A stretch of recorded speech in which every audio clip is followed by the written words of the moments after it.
참으로 사랑합니다. 오늘은 우리 교회 절기적으로 성령 강림 주일이라고 지킵니다. 우리가 일반적인 절기는 아니지만 우리 교회가 성령 강림의 그 초대교회 예루살렘 교회에 임했던 큰 성령의 역사를 우리가 기념하는 그런 주일이기도 하죠. 오순절 성령의 역사가 있었죠. 오순절은 구약의 절기를 따져보면 처음 절기가 유월절로부터 시작이 되어지는데 유월절 이후에 50일이 되어지는 때를 오순절이라고 하죠. 맥추절이라고도 하는데 우리 교회는 성령 강림절로 지키지 아니하고 7월 첫 주에 우리가 맥추절을 상반기를 지나면서 이렇게 지켜가고 있습니다. 오늘 우리가 이 성령 강림 주일의 의미들을 한번 되새겨 보면서 우리에게 성령이 은혜가 왜 필요한지, 우리에게 성령의 은혜가 얼마나 소중한지를 다시 한번 기억하고 우리에게 늘 성령의 은혜 속에 살아가는 그런 복된 삶이 더 충만해지기를 주의 이름으로 축복합니다. 오순절 성령의 역사를 여러분 기억하실 것입니다. 120문도들이 모여서 기도하는 곳에 강력한 성령이 임하였고 그들 위에 성령의 역사가 은사가 나타나고 방언을 하고 또 제자들이 성령의 충만함 속에 담대하게 복음을 전하고 교회가 세워져 가고 또 많은 사람들이 수천 명씩 회개하는 역사들이 그 교회의 역사의 시작이 오순절 성령의 역사로부터 시작이 되었다는 우리가 성경의 그 교회의 역사 속에서 성령의 역사가 얼마나 강력하게 나타났는가를 성경은 잘 설명해 주고 있죠. 바로 그러한 성령의 역사가 2000년 전에만 임했던 게 아니라 끊임없이 성령의 역사는 계속되는 줄로 믿습니다. 우리가 그 성령을 받아서 성령의 은혜 속에서 우리가 살아갈 때 우리도 우리의 삶이 더 변화되어져 가고 더 능력 있는 사명과 사역을 감당하는 성도가 되고 교회가 될 줄로 믿습니다. 여러분 스스로를 위해서 기도할 때에도 성령의 사람이 되도록 성령 충만함을 받도록 기도하시고 여러분의 가정에도 성령의 충만함이 임하도록 기도하시고 또 교회 위에도 이 놀라운 성령의 은혜가 임하도록 여러분 늘 기도하시기를 바랍니다. 그럴 때 그 은혜들을 우리가 맛보고 성령의 놀라운 능력들 속에서 교회나 가정이나 우리의 심령이 더 새로워지는 은혜도 있게 될 줄로 믿습니다. 예수님께서 부활하시기 전에 승천하시기 전에 제자들에게 마지막으로 이렇게 말씀하지요. 내가 아버지께 구하겠으니 그가 아버지가 또 다른 보혜사를 너희에게 주사 영원토록 너희와 함께 있을 것이다. 실제적으로 예수님께서 부활 승천하시고 승천하시면서 하셨던 말씀이 오순절날 임하게 되었는데 예수님께서 이 땅에 부활하시고 약 40일 정도를 계신 것으로 복음서에 기록이 되어 있죠. 그리고 오순절날에 성령이 임하였으니 예수님이 승천하신 후 며칠 만에 이 역사가 일어났습니까? 열흘 만에 이런 역사가 일어난 거예요. 그러니까 예수님께서 부활 승천하시고 약속하신 성령을 너희에게 보내주시겠다라고 약속하신 그 말씀이 오순절날 120명이 모여서 기도하고 말씀 붙들고 간구하고 있는 그들 위에 임하게 되었고 놀라운 역사가 시작이 되었다는 사실이죠. 오늘 성령은 믿는 자들에게 주시는 하나님의 은혜이기도 하죠. 저와 여러분이 예수를 믿었다면 저와 여러분의 마음속에 성령이 임한 줄로 믿습니다. 우리가 중생하게 되는 사람에게는 거듭난 사람에게는 성령이 임한 줄로 믿습니다. 그러니까 여러분에게는 이미 우리들에게는 이미 믿는 자들에게는 이미 성령을 받은 거죠. 이제는 그 받은 성령의 은혜를 따라 살아가는 더 성령 충만한 삶을 살아가기를 주의 이름으로 축원합니다. 약속하신 성령을 우리도 받았으니 그 성령의 은혜들을 마음껏 누릴 수 있는 믿음의 우리 모든 심령들 되기를 주의 이름으로 축원합니다. 한번 우리 옆에 분하고 인사하십시다. 성령을 받아서 성령의 은혜 속에 살아가십시다. 예, 그죠? 성령 받은 것은 물론 성령의 어떤 능력을 척도할 수는 없지만 성령은 받은 것도 중요하고 가치 있는 것이지만 여러분 성령이 충만한 삶, 성령의 은혜 가운데 살아가는 삶은 더 풍성하고 아름다운 삶으로 나아가게 될 것입니다. 그러니까 오늘 우리는 성령의 충만한 삶을 사모하며 나아가야 되는 거죠. 예수님께서 우리에게 너희와 함께 해주시겠다라고 약속하신 그 보혜사 성령, 우리와 함께 하시는 성령의 은혜가 오늘 로마서에서 말씀을 중심으로 어떤 은혜가 우리에게 있는가라고 하는 것을 함께 말씀의 은혜를 나누기를 원합니다. 첫 번째 한번 따라하십시다. 연약함을 도우시는 성령의 은혜. 예, 오늘 말씀에 보면 이와 같이 성령도 우리의 연약함을 도우시나니 이렇게 오늘 말씀하고 있습니다. 성령께서 우리를 도와주신다 이렇게 말씀하지 않고 우리의 무엇을 도와주신다? 연약함을 도와주신다. 여러분 우리는 성령을 받을 때에 혹은 성령을 우리가 왜 받아야 되는지에 대해서 우리 자신을 잘 돌아볼 필요가 있죠. 나는 주님 앞에 하나님 앞에 성령을 받아야 할 만큼 어떤 존재다? 연약한 존재다. 우리는 늘 성령의 충만함을 받아야 할 만큼 우리는 늘 부족한 존재다. 우리는 그런 하나님 앞에서 우리의 겸손한 마음을 가지고 나아갈 때 하나님께서 우리의 연약함을 성령을 통해서 도와주실 줄로 믿습니다. 그러니까 우리는 나는 약한 사람이다. 나는 부족한 사람이다. 나는 하나님의 도우심이 절대적으로 필요한 사람이다라고 하는 그 마음을 늘 가진 사람은 겸손히 늘 하나님을 찾는 자가 될 것입니다. 날마다 성령의 도우심을 간구하는 자가 될 것입니다. 먼저 우리 자신이 겸손히 우리의 연약함을 인정하고 그 연약함을 도우실 성령을 구하는 매일매일의 삶이 있기를 주의 이름으로 축원합니다. 그래서 그런 우리의 마음을 오늘 이 로마서의 말씀에서 표현해 준 거죠. 우리는 너무나도 연약한 존재다.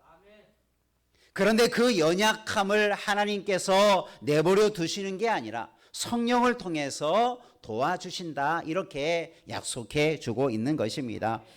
여러분 성령이 오순절 날 임했던 초대 예루살렘 교회가 세워지는 그 오순절 성령의 사역 속에 있을 때 제자들은 얼마나 연약한 자였습니까?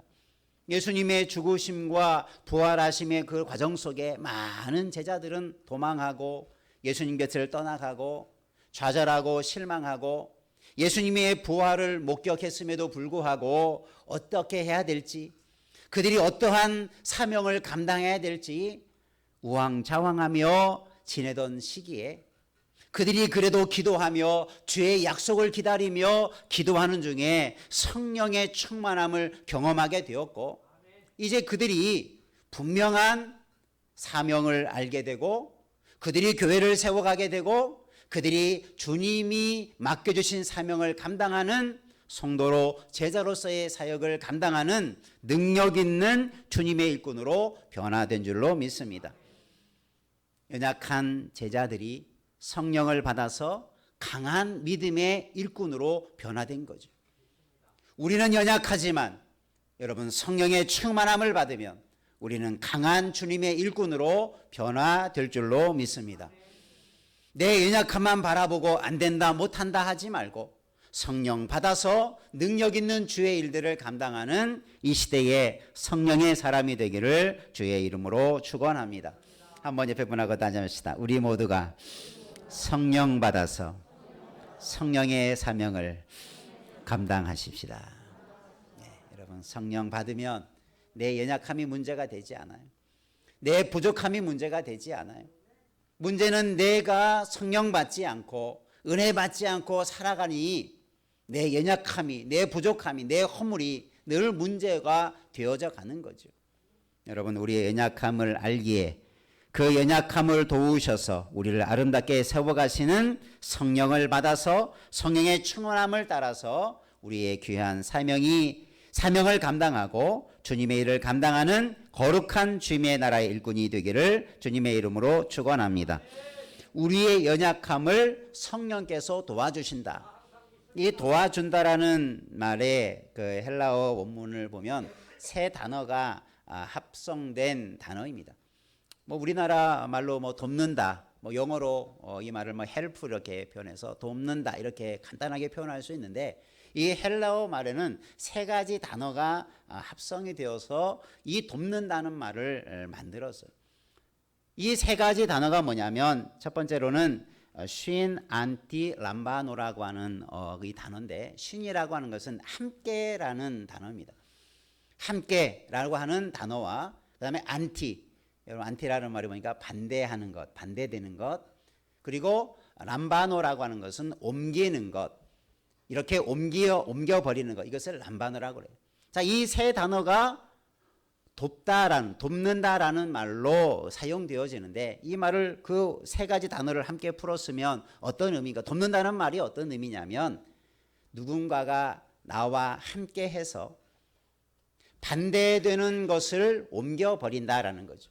이 말은 뭐냐면, 예를 들면 우리가 어떤 가는 길에 돌이나 거치는 것이 있는데, 그런 것들이 있는데 그것을 옮겨버리는 것, 이게 뭐라고요? 돕는다라는 단어예요. 그러니까 누군가와 나와 함께해서 내가 가야 할 길 앞에 큰 돌이나 장애물이 있는데 그것을 옮겨버려주는 것, 이게 돕는다라는 단어의 풀이라고 볼 수 있죠.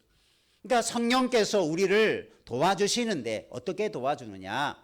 우리와 먼저 함께해서 우리가 가는 길에 반대되고 거치는 거리 있다면 그것을 하나님께서, 성령께서 친히 옮겨 버려주신다. 그래서 우리가 그 길을 가도록 인도해 주신다. 이것이 도와준다라는 말의 뜻이라는 거죠. 여러분, 성령은 바로 그렇게 우리를 도와주시는 줄 믿으시길 바랍니다. 내가 믿음의 길을 가려고 하는데 온갖 방해가 있고 거치는 돌이 있고 방해하는 것이 있는데, 성령께서 우리와 함께해서 우리가 성령을 받아서 성령의 능력으로 그 거치는 것들이 내 능력이 아니라 하나님께서 옮겨주는 거예요. 우리가 구약에 보면 에베네셀이라는 말이 세워질 때 하나님께서 여기까지 도우셨다라고 하는 의미로 돌을 세워주었는데, 그죠? 하나님이 나를 여기까지 도와주셨다라고 하는 것을 기념했던 그런 돌을, 무더기를 말하죠. 여러분, 하나님은 우리를 그렇게 도와주시는 줄 믿으시기를 바랍니다. 우리의 연약함을 도와주시는 하나님, 그 성령 하나님을 우리가 붙들고 성령의 충만함을 받는 자 되기를 주의 이름으로 축원합니다. 성령께서는 그렇게 우리의 연약함을 도우셔서 주님의 일을 하도록 하신다. 그러니 성령의 은혜가 우리에게 얼마나 필요합니까? 여러분, 내 힘으로 주의 일을 하려 하지 말고 성령 받아서 주의 일 하시기 바랍니다. 성령 충만함으로 주님의 일들을 능력 있게 감당해 가시기를 바랍니다. 사람의 경험과 힘과 능력으로 하려고 하면 한계가 있고 그 연약함을 벗어날 수가 없지만, 성령을, 능력을 덧입으면 초대교회 제자들이 변화되어서 담대하게 복음을 전하니 3,000명씩 회개하고 기적이 나타나고 죽은 자가 살아나고 병든 자가 고쳐지는 능력 있는 주의 일꾼으로, 능력 있는 사람으로 연약함은 감추어지고 성령의 은혜들이 나타나지 않았습니까? 오늘 우리도 이런 능력 있는 이 시대에 그리스도인으로 성령을 받으시기를 주의 이름으로 축원합니다. 두 번째, 오늘 말씀에서 성령의 은혜가 뭐냐? 따라합시다. 마땅히 기도하게 하시는 성령의 은혜. 성령은 오늘 말씀해 보니까 우리의 연약함을 도우시는데, 우리는 마땅히 기도할 바를 알지 못한다, 이렇게 표현하고 있어요. 우리가 마땅히 기도할 바를 알지 못한다. 그러니까 우리가 이 말은 두 가지 의미로 좀 해석해 볼 수 있어요. 먼저는 우리가 마땅히 기도해야 되는데 기도하지 못하는 것을 기도하도록 도와준다라는 의미죠. 여러분이 믿음이 많아서 기도 잘하고 기도 많이 하는 것 같지만 실상은 하나님께서 성령께서 우리 안에 역사하셔서 기도하고자 하는 마음, 기도하고자 하는 열정, 기도하고자 하는 그런 뜨거움을 우리에게 부어주시는 줄로 믿습니다. 그래서 우리가 기도하는 것도 성령의 은혜예요. 마땅히 기도해야 될 사람이 기도하는 것은 내 믿음이 많아서가 아니라 하나님의 은혜 주셔서 성령을 통해서 기도하게 하셔서 내가 기도하는구나. 그런데 반대로 말하면 기도하지 못하는 것이 왜 그래요? 우리의 연약함에 넘어지는 거죠. 성령의 이끄심을 받지 못하고 성령의 충만함을 받지 못함으로 우리가 연약함 속에 넘어지는 것, 마땅한 신앙의 자리에 서지 못하는 것. 마땅하다라고 하는 이 말의 뜻은 옳고 적합한 것이 마땅하다. 어떤 의무적인 것이 옳은 것, 적합한 것, 그리고 그것은 반드시 그렇게 해야 되는 의무적인 것을 마땅한 것이다 이렇게 말하고 있어요. 여러분, 우리가 성도로서 하나님의 자녀로서 때로는 여러 가지 교회의 직분을 맡은 자로서 마땅히 해야 될 것을, 마땅히 내가 적합하고 옳은 것을, 내가 해야 될 것을 할 수 있는 것, 그것도 성령의 은혜인 줄로 믿습니다. 그래서 여러분, 그런 일을 잘 감당하도록 성령을 구하시고 성령 충만함으로 그런 일들을 잘 감당하는 성령의 사람이 되기를 주의 이름으로 축원합니다. 또 오늘 마땅히 구할 것을 우리가 기도할 바를 알지 못한다라고 했을 때 여기서 말하는 두 번째 의미가 뭐냐면, 우리가 기도해야 되는 것도 있지만 내가 어떻게 기도해야 할 것인지, 내가 무엇을 구해야 할 것인지, 마땅히 구하며 기도해야 할 기도의 제목들, 내가 기도의 분명한 표대를 정할 수 있도록 성령께서 도와주신다라고 하는 거예요. 기도하는 것도 도와주시지만 기도할 제목도 도와주신다. 이것이 오늘 말씀에 통해서 우리에게 가르쳐 주시는 거예요. 여러분, 성령 충만하면 성령의 감동함을 받아서 내가 생각지 못한 것들도 기도하게 될 줄로 믿습니다. 또 내가 마땅히 기도해야 할 것들도 생각나게 할 것입니다. 그래서 기도하는 사람은, 성령의 충만하여서 기도하는 사람은 내 의지대로 기도하는 게 아니라 성령의 감동을 따라 기도하는 사람이에요. 여러분의 기도가 그렇게 뜨거워져 가기를 바랍니다. 그렇게 성령의 충만함 속에 기도해 가기를 주의 이름으로 축원합니다. 그것이 오늘 우리가 성령의 은혜 속에서 세워져 가는 우리의 삶의 모습인 것을 가르쳐 주고 있는 것이죠. 그리고 성령께서 오늘 말씀에서 어떻게 우리를 위해서 간구하신다라고 말씀하냐면, 말할 수 없는 탄식함으로 우리를 위해서 친히 간구하신다. 말할 수 없는 탄식. 탄식이라는 것이 뭡니까? 신음이나 우리가 어떤 마음의 고통스러운 마음이 우리의 입술을 통해서 나오는 한숨과 같은, 긴 한숨과 같은 것이 탄식이죠. 우리 안에 안타까운 것을 보면 탄식이 나오죠. 여러분, 하나님께서 우리의 연약함을 보시고 우리를 위해서 누구보다도 우리를 잘 하시는 성령께서 우리를 위해서 탄식함으로 우리를 위해서 또한 중보하며 기도하시는 줄로 믿습니다. 그게 성령의 은혜예요. 그러니까 내가 나된 것이 다 주의 은혜입니까? 주의 은혜인 거죠. 내가 기도할 수 있었던 것도, 내가 기도의 자리를 지킬 수 있는 것도, 내가 믿음으로 서서 하나님을 섬길 수 있는 것도 성령의 탄식하심으로 기도하며 우리를 위하여 충보하신 은혜로 말미암아 우리가 이런 은혜를 누린다라고 하는 것을 오늘 말씀해 주는 거죠. 그러니 성령이 얼마나 우리에게 필요한 것이고, 우리가 왜 성령을 받아야 우리가 바른 신앙의 길을 걸을 수 있다라고 하는 것을 잘 표현해 주는 거죠. 여러분, 성령 받아서 이런 사역을 잘 감당하는 기도의 사람이 되고 성령의 사람이 되기를 주의 이름으로 축원합니다. 세 번째 한번 따라합시다. 하나님의 뜻대로 살도록 마음을 살피시는 성령의 은혜. 네, 오늘 27절에 보면 마음을 살피시는 이가 성령의 생각을 아시나니 이는 성령이 하나님의 뜻대로 성도를 위하여 간구하심이라. 26절에는 성령께서 말할 수 없는 탄식으로 간구하신다 했는데, 27절에는 하나님의 뜻대로 성도를 위해서 간구하신다. 얼마나 하나님이 우리를 위하시는지 이 두 구절을 통해서도 잘 표현되어 있죠. 나를 위해서, 우리를 위해서 성령은 탄식하며 기도하고 있어요. 우리가 하나님의 뜻대로 살도록 성령께서 지금 기도하고 계세요. 믿습니까? 그러니 우리가 얼마나 복을 받은 사람입니까? 여러분, 믿음의 부모들이 있다면 믿음의 부모가 자녀들을 위해서 잘못된 삶을 살면 탄식하며 눈물 뿌리며 기도하는 것이 부모의 마음이라면, 그런 부모가 그런 기도로 자녀가 바른 길을 가게 되고 은혜의 삶을 살게 된다면, 우리 성도는 어머니와 같은 역할을 하는 것이 바로 성령의 역사인 줄로 믿습니다. 성령께서 우리를 위해서 그렇게 간구하시고 기도하시는 줄 믿으시길 바랍니다.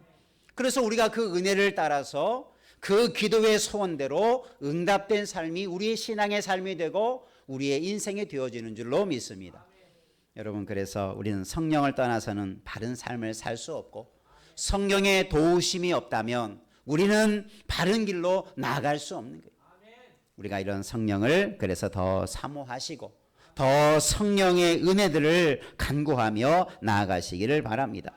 우리의 마음을 살피시는 이가, 여러분, 살핀다는 말이 다른 우리 성경 번역서에 보면 이렇게 표현된 성경도 있습니다. 우리의 마음을 살핀다. 이 말을 우리의 마음을 꿰뚫어 보신다, 이렇게 번역했던 성경도 있습니다. 우리의 마음을 성령께서 꿰뚫어 보신다. 내 마음을 다 환히 보신다. 여러분, 우리 여러분의 마음속에 있는 모든 것들을 성령 하나님께서 다 아시는 줄로 믿습니다. 여러분, 그러니 여러분 하나님을 속이려 하지 마시고 우리의 마음에 거짓된 것을 담아두지 마시고 우리 안에 늘 거룩하고 바른 마음들로 마음을 채워가시기를 주의 이름으로 축원합니다. 우리의 마음속에 온갖 거짓된 것들, 쓰레기와 같은 것들, 더러운 것들, 악한 것들, 그것들을 우리의 마음에 품고 살지 말라는 거예요. 하나님 우리의 모든 마음과 생각과 계획과 모든 의도를 다 알아요. 사람은 속일 수 있어도 우리의 마음을 꿰뚫어 보시는 하나님은 결코 속일 수 없어요. 그것이 바로 성령을 통해서 우리의 마음을 꿰뚫어 보신다는 거예요. 왜요? 성령이 우리 안에 계시니까. 여러분, 성령을 모시는 자가 성령을 속이는 자 되지 않기를 바랍니다. 성령을 거스리는 자, 그래서 성령을 회방하는 자는 사심을 얻지 못한다 말씀하고 있어요. 얼마나 무서운 죄입니까? 성령을 거역하지 마십시다. 한번 옆에 분하고 따라합시다. 성령을 거역하지 말고 성령을 따라 사십시다. 네, 여러분, 성령의 마음을 감동하여 성령을 받은 사람, 여러분 믿음이 있고 성령을 모셔서 중생함을 거듭남을 받은 사람에게는 반드시 그 심령 속에 성령이 내주하십니다. 내 안에 있는 성령을 여러분 느끼며 성령과 교통하며 성령이 주시는 마음을 붙들고 살아가는 자가 성령의 사람인 거지. 내 안에 성령이 있어도 감동함을 거슬리고 하나님이 내게 주신 선한 마음을 내버려 버리고 내 뜻대로 내 고집대로 살아간다면 어찌 성령의 열매와 은혜를 누릴 수 있겠습니까? 성령은 우리의 마음에 계셔서 우리의 마음을 깨뜨려 보시고 우리가 바르게 살아가도록 우리를 도우시는 분이신 줄을 믿으시기를 바라고, 우리의 마음으로부터 우리가 성령의 충만함을 받아 성령의 이끄심을 받아 살아가는 성령의 사람으로 서가기를 주의 이름으로 축원합니다. 그것이 우리와 함께 하시는 성령의 은혜들인 것을 오늘 로마서에서 우리에게 가르쳐주고 있죠. 여러분, 우리 모두가 성령 안에서 성령의 충만함을 받아서 우리의 연약함을 도우시는 은혜를 누려가고 마땅히 기도하며 간구할 것들을 간구하는 기도의 사람으로 서가고 하나님의 뜻대로 살아가는 우리의 마음을 더 거룩하게 세워가는 복된 인생 되시기를 주님의 이름으로 축복합니다. 기도하겠습니다. 은혜가 풍성하신 하나님 아버지, 하나님은 성령을 우리에게 주시고 우리 안에 성령이 내주하게 우리 가운데 임재하여 주시고 또 성령이 우리의 마음을 감동감화하여서 하나님의 뜻대로 살아갈 수 있도록 우리와 함께 하시는 임마누엘의 은혜를 주시니 감사드립니다.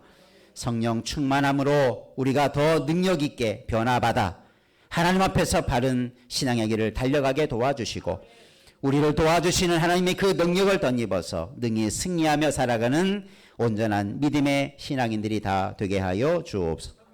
예수님 이름으로 기도하옵나이다. 아멘.